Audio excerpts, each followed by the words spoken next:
Act 2 of Romeo and Juliet project, the deep stuff. So first I'm going to analyze the reasoning and fully understand the simile used by Mercutio. I'll read it once more.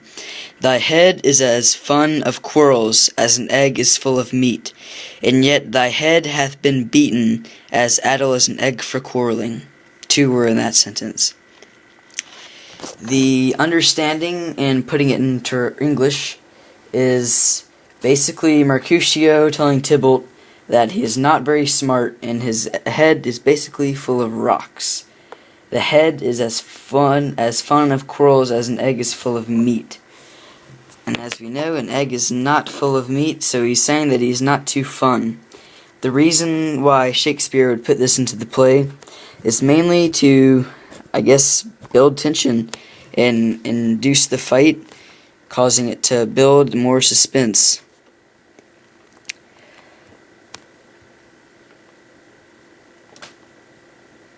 It impacted by, again, building the suspense and creating a mind, showing the rivalry and discomfort of the two characters from Mercutio to Tybalt.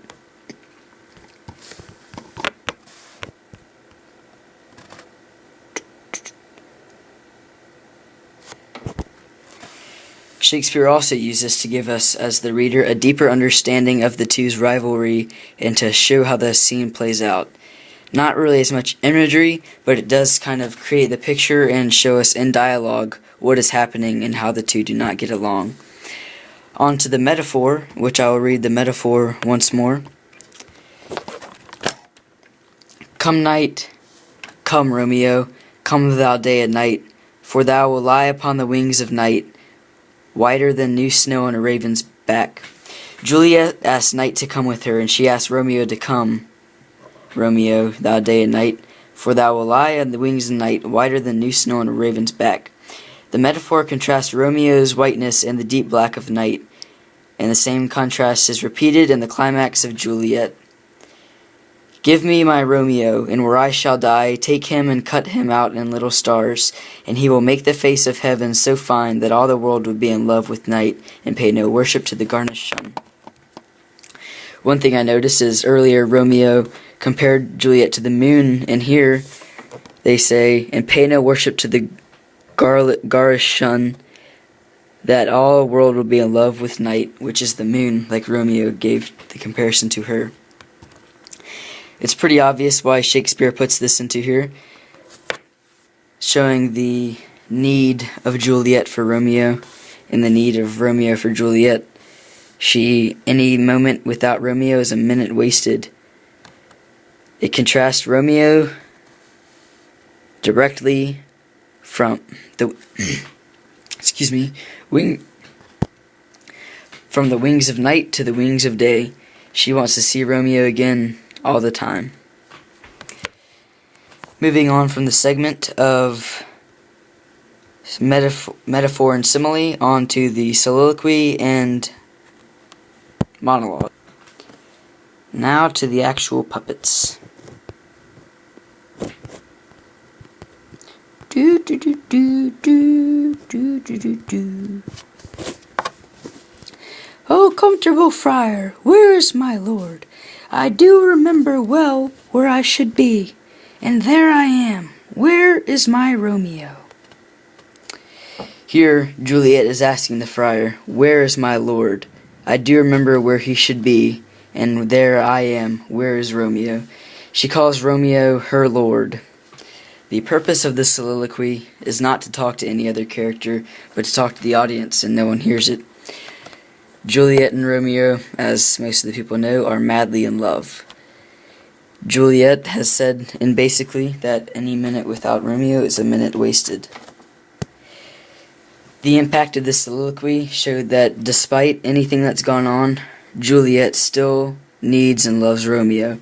If he gets exiled, her life will be over. It's really intense how Juliet says a lot of the things she does, such as, just her soliloquy, and how depressed and distraught she would be without Romeo if he was exiled. She even came up with the plan to take her life, which is pretty intense. This was very important to the story, like I said, to show how much she longs for Romeo, and the impact on the reader shows that her love for Romeo is real, and she loves him more than the nurse, than her mother, than anyone but Romeo. The second part to the second selection is the monologue. This one's a little longer.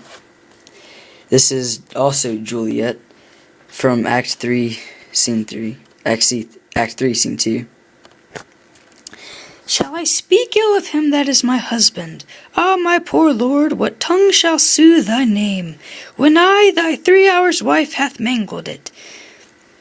But wherefore, villain, didst thou kill my husband? That villain cousin would have killed my husband. Back, foolish tears, back to your native spring, your tributary drops belong my woe, which you, mistaking, offering. My husband lives, who Tybalt would have slain, Tybalt's death, who would have slain my husband, and this is comfort, wherefore I weep then. The motivation coming from Juliet here, written by Shakespeare, comes from the act summary.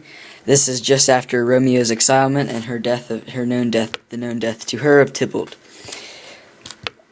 Juliet in this makes a good valid point. The villain cousin would have killed my husband, but wherefore, villain, didst thou my cousin? Back, foolish tears, back to your native spring. That is true. If Romeo would have not killed Tybalt, he probably would have taken her life, and obviously Juliet loves Romeo more than anything. This is important to show once again that Juliet is for real of their love. Even if her cousin was dead, she got over it after a little bit. Not even a day, a few minutes, or maybe an hour at least. Juliet has came back and loved Romeo and forgiven him already, for even after killing her cousin. The impact on the reader really comes to you from the lines, "Shall I speak ill of him that is my husband?" So the man who killed your cousin, you should not speak bad of him, because she defends and loves him. The impact on me is that she'd do anything for Romeo, and later goes on to fake a suicide and kill herself for Romeo.